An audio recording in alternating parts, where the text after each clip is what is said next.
Дури 40 точки на дневен ред имаа пред себе советниците на 31-та седница на Советот на општина Кочани, која се одржа денеска во салата за состаноци. При тоа, откако дневниот ред беше усвоен само со гласовите на мнозинството, членовите на Советот ги поминаа сите предложени точки, освен една која не доби зелено светло. Првите 5 точки се однесуваа на извештаи, програми, планови за вработување и измени на правилникот за систематизација на работните места во детската градинка Павлина Велјанова.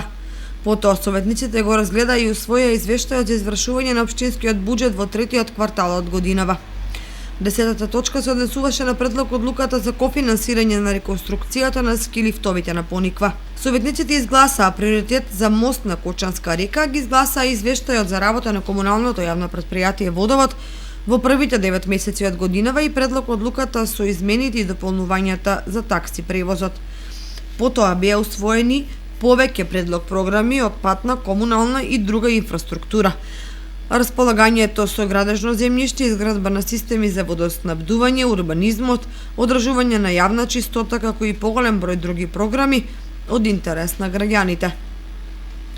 Советниците позитивно се произнесоа и по предлог одлука за утврдување на начинот, условите и постапката за субвенционирање на дел од трошоците за печки на пелети и за инвертер клими на граѓаните на општина Кочани. Планот на програми за развој на општина Кочани за периодот 2020-2022 година. План за изменување и дополнување на годишниот план за јавни набавки на општина Кочани за 2019 година. Буџетски календар за 2020 година. Последната точка на дневен ред на денешната седница се однесуваше на измените и дополнувањето на буџетот на општина Кочани за 2019 година.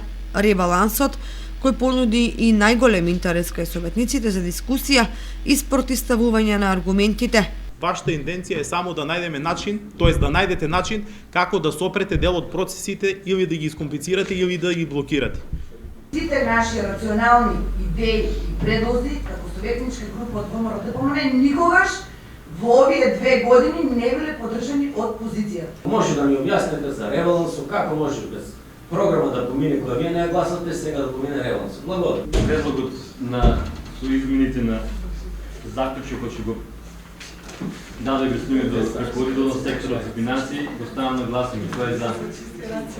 Седницата заврши во 14 часот, по вкупно 6 часа за задавање, во кој советниците од позицијата и опозицијата ги спротивставуваа аргументите и контрааргументите по одредени прашања.